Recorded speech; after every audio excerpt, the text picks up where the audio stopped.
नमस्कार, सनमार्ग लाइव में आपका स्वागत है। बिहार की तमाम बड़ी खबरों के साथ मैं हूं खुशबू राय और खबरों में सबसे पहले बात करेंगे बिहार कांग्रेस की।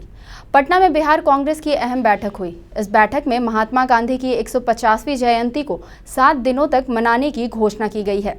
साथ ही 2 अक्टूबर से पार्टी का सदस्यता अभियान भी शुरू किया जाएगा। बिहार प्रदेश कांग्रेस कमेटी की कार्यकारिणी एवं सलाहकार समिति के सदस्यों, सांसद, विधायक सहित अन्य नेताओं की एक आवश्यक बैठक बुलाई गई।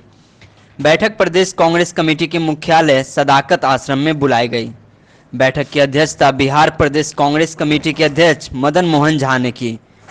कार्यक्रम में बताया गया कि 2 अक्टूबर से 9 अक्टूबर तक महात्मा गांधी जी की 150वीं जयंती समारोह मनाया जाएगा। साथ ही 2 अक्टूबर से सदस्यता अभियान की शुरुआत भी की जाएगी। कांग्रेस सदस्यता अभियान को घर घर तक पहुंचाने के लिए तैयार है। साथ ही देश में आर्थिक मंदी पर व्यापक आंदोलन का आयोजन करने पर भी चर्चा की गई। इस पर 4 बिंदु पर स्थित से बातचीत हुई थी, उसको स्टेट में क्रियान्वयन करने का लागू करने की बात कही। पहला था जो महात्मा गांधी जी का 150वीं जयंती, जिसको कि यहाँ 2 अक्टूबर को करना है मोतिहारी में। आप जानते हैं जो गांधी जी का जन्मभूमि जहाँ भी रहा हो, लेकिन कर्मभूमि उनका बिहार रहा है और वो भी चंपारण से। इसलिए हम चंपारण से शुरुआत करेंगे और 3 से 9 तक जिला अध्यक्ष अपने प्रधानानुसार कार्यक्रम को करेंगे। दूसरा पॉइंट था सदस्यता अभियान, जो कि अभी चल रहा है, लेकिन 2 तारीख से उसको गति। खबरों में आगे बढ़ेंगे। केंद्रीय मंत्री गिरिराज सिंह के आत्महत्या वाले बयान पर विवाद थमने का नाम ही नहीं ले रहा है। कांग्रेस ने आत्महत्या को कानूनन अपराध बताते हुए मंत्री पर केस दर्ज करने की मांग की है। सबसे पहले तो गिरिराज सिंह जी ने कल कहा कि हम आत्महत्या कर लेंगे, अब कहा कि मेरी राजनीति खत्म हो गई। उनके इस बयान पर सरकार के जदयू के मंत्री ने कहा कब इसको आत्महत्या कर रहे हो बता दें। आज जदयू के प्रवक्ता ने कहा वो जगह बता दें, समय बता दें। जिस तरह से जेडीयू के लोग बयान दे रहे हैं, उससे लगता है कि जेडीयू के बड़े नेता चाहते हैं कि गिरिराज सिंह आत्महत्या करें। लेकिन आईपीसी की धारा में इस बात का उल्लेख है कि आत्महत्या करने की घोषणा करना, आत्महत्या का प्रयास करना और आत्महत्या के लिए किसी को उकसाना कानूनन अपराध। उस नज़र से गिरिराज सिंह, श्रवण कुमार और जदयू के प्रवक्ता संजय सिंह के खिलाफ तत्काल पुलिस की कार्रवाई होनी चाहिए। ये लोग एक तो आवादा है कि हम आत्महत्या कर लेंगे, दूसरे उनको उकसा रहे हैं कि कब कर रहे हैं, क्यों नहीं कर रहे हैं, कौन उनको रोकेगा। कल आरएसएस के प्रमुख नेताओं की एक गुप्त मीटिंग हुई नीतीश जी के घर पे सरकारी आवास में। ये वो नीतीश जी हैं जिन्होंने कहा था कि हम संघ मुक्त भारत बनाएंगे, मिट्टी में मिल जाएंगे, भाजपा से हाथ नहीं मिलाएंगे। लेकिन अब नीतीश जी को बताना चाहिए कि कल क्या वजह हो गई कि उनको सरकारी आवास पे आरएसएस के प्रमुख नेताओं से बंद कमरे में मुलाकात करनी पड़ी। कांग्रेस इस मुलाकात का खुलासा चाहती है कि आखिर क्या कौन सी राजनीतिक सौदेबाजी हुई, क्या उनको अपने पद पर आरएसएस रहने देगा या आरएसएस के आदमी को मुख्यमंत्री बनाने के लिए उन्होंने अपनी सहमति दे दी, या गिरिराज सिंह जैसे और भी बीजेपी के नेता जो नीतीश कुमार जी के खिलाफ बयानबाजी कर रहे हैं, क्या उनको निकालने की बात आरएसएस ने कबूल कर ली।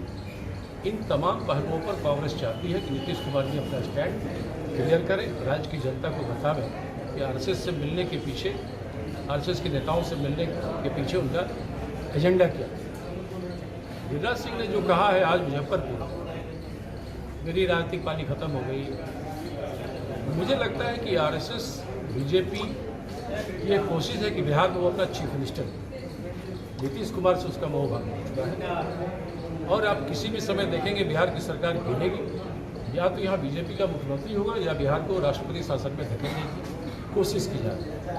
मैं समझता हूँ राजनीतिक अस्थिरता की ओर बिहार बढ़ रहा है और इसकी जवाबदेही नीतीश कुमार जी को लेनी होगी। तो उन्होंने जब से बीजेपी से दोबारा हाथ मिलाया, तब से इस तरह की कठिनाइयाँ और राजनीतिक परिस्थितियाँ बिहार में बनी है। राज्य के लोगों की जान माल की हिफाजत नहीं हो रही है, बाढ़ पीड़ितों के साथ भेदभाव हो रहा है। सिर्फ जदयू के विधायकों और सांसदों के क्षेत्र में राहत के पैसे बांटे जा रहे हैं। कांग्रेस और आरजेडी विधायकों के यहाँ तो भेदभाव हो ही रहा है। अब गिरिराज सिंह के बयान से लगा कि भाजपा के जो MP MLA हैं उनके भी क्षेत्र में राहत बांटने में भेदभाव हो रहा है। इन तमाम पहलुओं पर नीतीश जी को खुलासा करते हैं। कहीं पर निगाहें कहीं पर निशाना है। आप जानते हैं कि कितना वाचाल है। अब उनको ये संयम रखना चाहिए, धैर्य रखना चाहिए, गंभीरता रखनी चाहिए। वो अब केवल MP नहीं है, वो केंद्रीय सरकार की एक मजबूत मंत्री है और सरकार केंद्र में भी उनकी है और बिहार में भी उनकी है। अगर रिलीफ नहीं चल रहा है तो दोष किसका है, ये सिद्ध करें। दोष किसका है वो सिद्ध करें। अगर उनका दोष है तो त्यागपत्र दें, अगर बिहार सरकार का दोष है तो बिहार सरकार से अपना समर्थन वापस करें। और किसी को अब बीच सभा में मनोबल गिराइएगा, उसको अपमानित कीजिएगा तो जनता में अच्छा संदेश नहीं जाएगा। वो केवल बोल करके अपना बर्दाश्त निकाले, क्योंकि उनका फेल्योर है। बांध बांध घूम गए, नदी के किनारे से निकल गए, कहीं भी नाव पर चढ़ के अंदर नहीं जा सके। पशुपालन मंत्री हैं, भूसा मांगते हैं SDO से और कहते हैं भूसा नहीं लोगे तो तेरे घर के सामने मैं धरना पर बैठूंगा। भला सुनिए, इस देश में चाहे जिसकी भी सरकार हो, कहीं केंद्रीय मंत्री एक SDO के दरवाजे पर धरना देता है? उनके लिए वो तो प्रोटोकॉल में है, वो चाहेंगे चीफ सेक्रेटरी उनके पीछे चले, स्थानीय DM उनके साथ चलते, कोई नहीं के साथ में चलता और भदास निकाल रहे हैं SDO पर। देख लो, समझ लो कि मैं MP हूँ। कौन नहीं समझ रहा कि आप MP हैं? सब समझ रहा है कि आप बढ़िया बहुत बढ़िया मजबूत आदमी भी हैं। ये सब लोग समझ रहा है। तो आप अपनी मजबूती काम में दिखाइए। पशुपालन का चारा नहीं है, पशुपालन मंत्री आप हैं, रिजाइन कर दीजिए। गौ माता भूख मर रही है और आप गौ के पुजारी कहे जाते हैं। क्यों भूख मर रही है? आप क्यों नहीं रिजाइन देकर आए? या अपने साथ ट्रक पर पूरा भूसा खाद्यान्न सामग्री नहीं हुआ तो एक पैकेट सत्तू भी अगर आप लेकर आते तो हम लोग माला पड़ा। प्रोटोकॉल है कि वो चलेंगे तो सारी सूचना पदाधिकारियों के साथ साथ स्थानीय विधायक को भी देंगे। हमको भी शौक था कि उनके गले में माला पहनावें, लेकिन वो माला लेकर नहीं हम लोगों की जबान पर ताला लगाना चाहते हैं। ये संभव नहीं है। गाल बजा कर जाने से कोई फायदा नहीं है। वो जो भी किए वो शोभनीय है, वह मर्यादित है, क्योंकि साधारण व्यक्ति नहीं है वो। हम लोग तो छोटे आदमी हैं, किसी को गाली दे देंगे, किसी को देह झाड़ लेंगे, लेकिन वो कहाँ जाएंगे देह झाड़ करके? कि कहीं उनका निशाना कहीं और है, कहीं और है। क्योंकि वो बोल चुके हैं कि बेगूसराय के साथ सरकार सौतेलेपन का व्यवहार करती है, बेगूसराय के साथ सौतेलेपन का व्यवहार करती है। तो रिजाइन क्यों करते हैं? क्यों नहीं वापस करते हैं? कि मनरेगा का पैसा अभी तक नहीं गया, प्रधानमंत्री योजना का पैसा नहीं आता है, शौचालय का पैसा नहीं आता है, कबीर अंत्येष्टि का पैसा नहीं आता है। किसका फेलियर है? मनरेगा में 50 करोड़ घोटाला में पकड़ा। शौचालय घोटाला में वही SDO मेरे पत्र पर भगवानपुर प्रखंड के शौचालय घोटाला को पकड़ के 10 और 12 आदमी को पकड़ा है, जिस सब पर FIR हुआ, सभी जेल में जाने की तैयारी में। ठीक। इसलिए मैं उनसे अपेक्षा रखता हूँ, हम लोग उनसे अपेक्षा रखते हैं। जो शिष्टाचार है, चूँकि महादेव के भक्त हैं, तो महादेव तो गरल पी किए थे, ये धैर्य तो नहीं रख सकते हैं क्या? खबरों में आगे बढ़ते हैं और बात करते हैं गिरिराज सिंह की। केंद्रीय मंत्री गिरिराज सिंह ने राजनीति से संन्यास लेने की बात कही है। गिरिराज सिंह ने कहा है कि अब मेरी राजनीतिक पारी खत्म होने वाली है। तो मेरा राजनीति का अलविदा का समय आ गया। नरेंद्र मोदी जैसा प्रधानमंत्री बना, हमने कभी सोचा नहीं था कि जहां हुए बलिदान मुखर्जी वो कश्मीर हमारा है। यही नारा लगाते हुए हम कार्यकर्ता की भूमिका में आए थे। अब सभी चीज़ें पूरा होता हुआ देख रहे हैं। हमें उम्मीद है ये 5 साल में हम कार्यकर्ताओं की उम्मीदें पूरी हो जाएगी। उसके बाद राजनीति करने का क्या उद्देश्य? खास करके बिहार में अगर बात करें तो जेडीयू के पीछे जो है भाजपा चल रही है या भाजपा के पीछे जेडीयू चल रहा है? बिहार में अब तो मेरा राजनीति का अलविदा का समय आ गया। नरेंद्र मोदी जैसा प्रधानमंत्री बना, हमने कभी सोचा नहीं था कि जहां हुए बलिदान मुखर्जी वो कश्मीर हमारा है, यही नारा लगाते हुए हम कार्यकर्ता की भूमिका में आए थे। अब सभी चीज़ें पूरा होता हुआ देख रहे हैं। हमें उम्मीद है ये 5 साल में हम कार्यकर्ताओं की उम्मीदें पूरी हो जाएगी, उसके बाद राजनीति करने का क्या उद्देश्य। खबरों में आगे बढ़ेंगे। पटना के कंकड़बाग अंचल में अनुबंधित कर्मचारियों का हंगामा जारी है। पिछले 6 महीनों से वेतन नहीं मिलने से कर्मचारी नाराज है।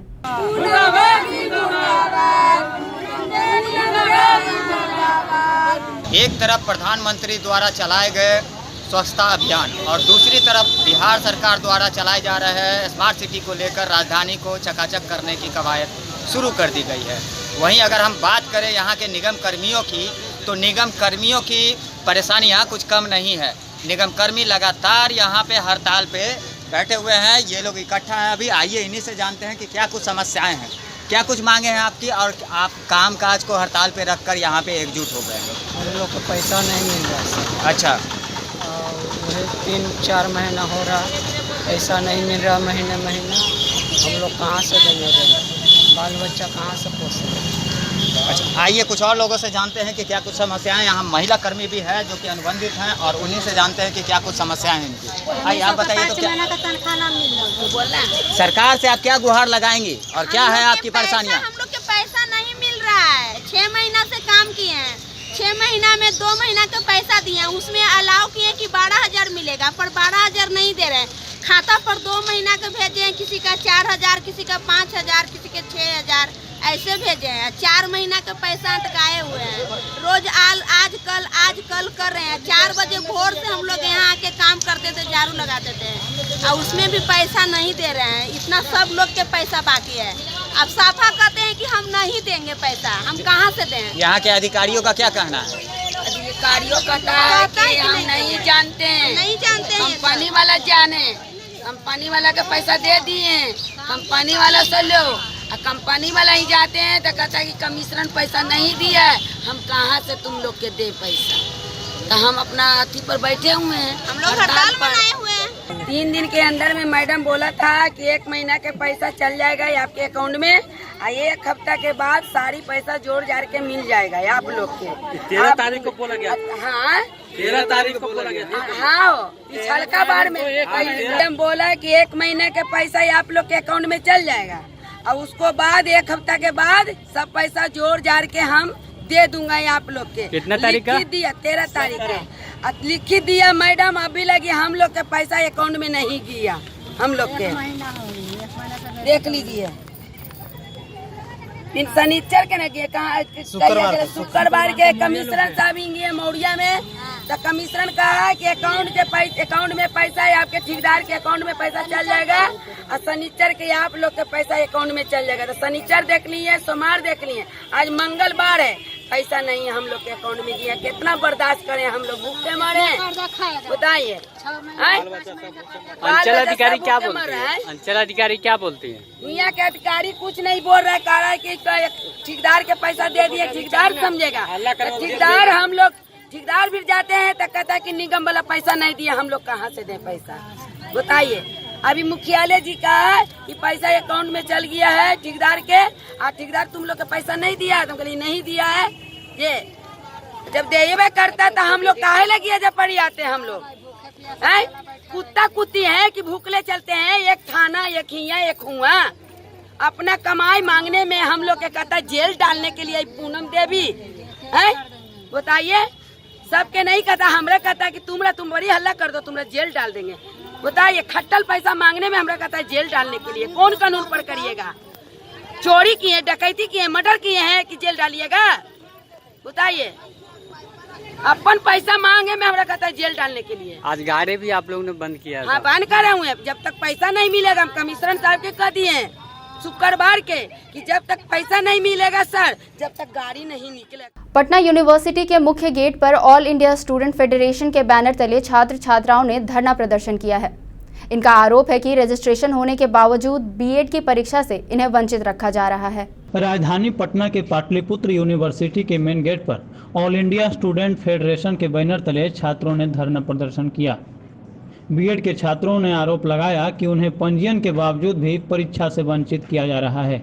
ये छात्र अपने भविष्य को लेकर काफ़ी चिंता में हैं और सरकार से गुहार लगा रहे हैं। उन्होंने पहले रजिस्ट्रेशन किया, अभी हमारे ये यूनिवर्सिटी है ये भी कह रही है कि ये आपका वेरीफाई कॉलेज ने कर दिया। उस समय हमारी कोई रिस्पॉन्सिबिलिटी नहीं थी, वो कोई भी कर सकता था, ठीक है, कोई भी कर दिया। तो फिर ये आपके साइड से, पाटलिपुत्र यूनिवर्सिटी के साइड से 1 वीक के बाद आपने क्या वेरीफाई किया, जिसके बाद हमारा फिर से ये रजिस्ट्रेशन स्लिप अपलोड हुआ और यही रजिस्ट्रेशन नंबर अब आपके साइट पे इनवैलिड बता रहा है।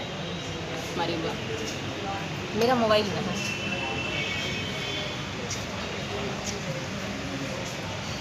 सारे की गलती है। एनओयू एक बार कहते हैं कि मतलब आप हमारे स्टूडेंट नहीं हैं, हम सीटेड दिए, कंबाइंड एंट्रेंस दिए, क्वालिफाई किए, आपने 10 प्रेफरेंस कॉलेज मांगा, हमने 10 प्रेफरेंस कॉलेज भरा, आपने उन 10 कॉलेज के अलावे आप हमको कहीं गया और मुजफ्फरपुर दे दीजिएगा। कोई भी लड़की है, मैरिड है या कोई भी लड़का भी है, इतने दूर कर कहाँ से जाएगा वो।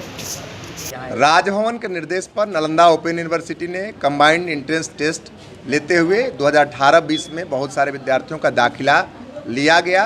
इन विद्यार्थी उत्तीर्ण हुए और कॉलेजों में इनका दाखिला हुआ। लेकिन आपको वजह जानकारी दें कि मई 2020 में जहां डिग्री मिलनी थी वहां पाटलिपुत्र विश्वविद्यालय में इनका पंजीयन कराया गया, लेकिन बाद में फिर पंजीयन को यह कहते हुए वंचित किया गया कि आप नॉन अलॉटेड कॉलेज से हैं। सवाल यह है कि इतने बड़े पैमाने पर हजारों हजार विद्यार्थियों को के हितों के साथ खिलवाड़ करके कोई विश्वविद्यालय, कोई भी सरकार कैसे परीक्षा को संचालित कर सकती है। इसमें 2 बातें और महत्वपूर्ण है। एक तो अलग अलग कई विश्वविद्यालयों के अंदर में पाटलिपुत्र विश्वविद्यालय को छोड़कर नॉन अलॉटेड विद्यार्थियों का भी दूसरे यूनिवर्सिटी में एग्जामिनेशन हुआ है।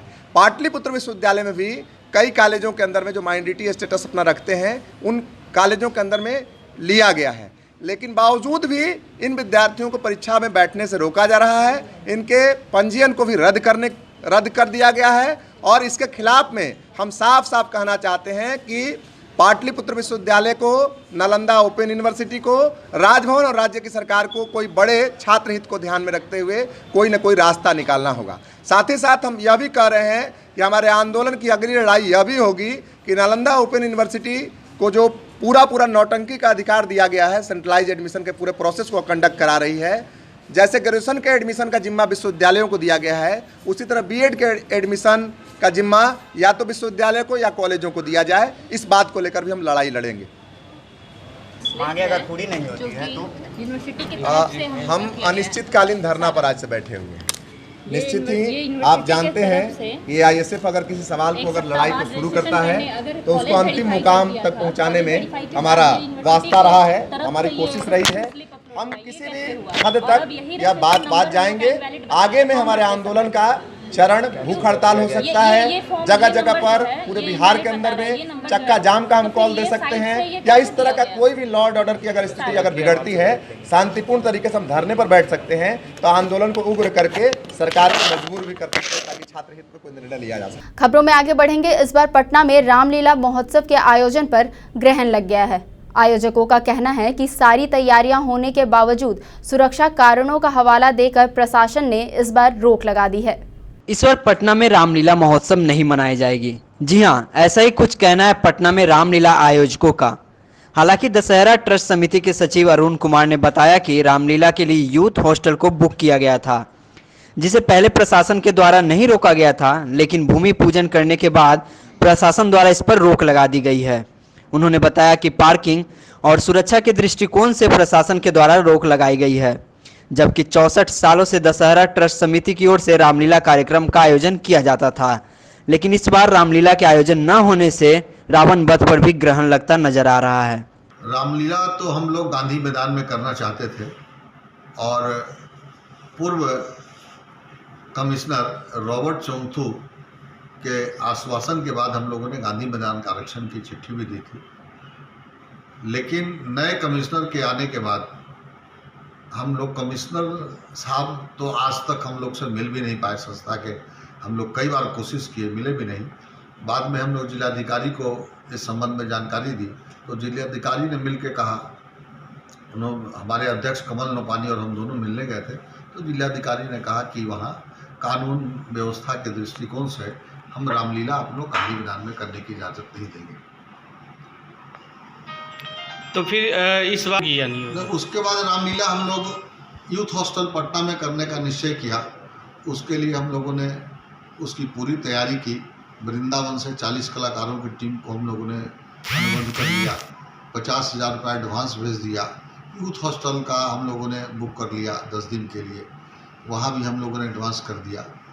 सारी टेंट पंडाल बनाने के लिए सारी व्यवस्था कर ली थी हम लोगों ने। लेकिन उसके बाद हमने एक सूचनार्थ जिलाधिकारी को भी चिट्ठी दिया था और अनुमंडल पदाधिकारी को भी दिया था, लेकिन उन लोगों की तरफ से कोई भी किसी तरीके का कोई जवाब नहीं आया। लेकिन डीएम कंट्रोल रूम के द्वारा और गांधी मैदान थाना के इंस्पेक्टर के द्वारा ये बार बार हमको कहा जा रहा था कि आप यहाँ कार्यक्रम नहीं करिए। जब टेंट पंडाल लगना शुरू हुआ तो टेंट पंडाल लगने से भी रोक दिया गया। तो हम लोग आज कमेटी की बैठक थी, हम लोग की कमेटी की बैठक में सर्वसम्मति से निर्णय लिया गया कि प्रशासन, जिला प्रशासन के इस अवरोध के बाद अब हम लोग किसी भी स्तर पर रामलीला नहीं कर पाएंगे और हम लोग रामलीला नहीं करेंगे। रावण दफन होगा या नहीं? रावण दहन पर भी प्रश्न चिन्ह लगने की बारी आ गई है, क्योंकि हमारे कलाकार जब वृंदावन से आते थे वही स्वरूप बन के झांकी में जाते थे। जब कलाकार ही नहीं आएंगे तो झांकी और स्वरूप कहाँ से बनेगी? अब हम लोग प्रोफेशनल आदमी को लेके आकर के किसी खाना पूरी तो नहीं ना करेंगे। और इसलिए अब हम लोग के पूरी कमेटी इस बात को सोचने पर मजबूर हो रही है कि रावण वध करें कि नहीं करें। देखिए, हमारा काम ये एक समाज को जगाने का काम था। रामायण के माध्यम से तो हम, रामलीला के माध्यम से लोग समाज को जगाने का काम करते हैं। अभी एक प्रसंग आया केबीसी में, सोनाक्षी सिन्हा ने जो जवाब नहीं दिया, तो आज की युवा पीढ़ी जिस तरीके से हमारे इस रामायण और महाभारत से जो दूर होती जा रही है, हम इसको जगाने के लिए ही ये कार्यक्रम करते हैं। और यही, इसके बाद भी अगर ये सब नहीं मिलता है, दुर्भाग्य है हमारे राज्य का, हमारे इस देश का। और क्या कर सकता हूँ, इसके अलावा हम कुछ नहीं कर सकते। आज के लिए बस इतना ही। बिहार की तमाम बड़ी खबरों से अपडेट रहने के लिए सनमार्ग लाइव को सब्सक्राइब करना ना भूलें। नमस्कार।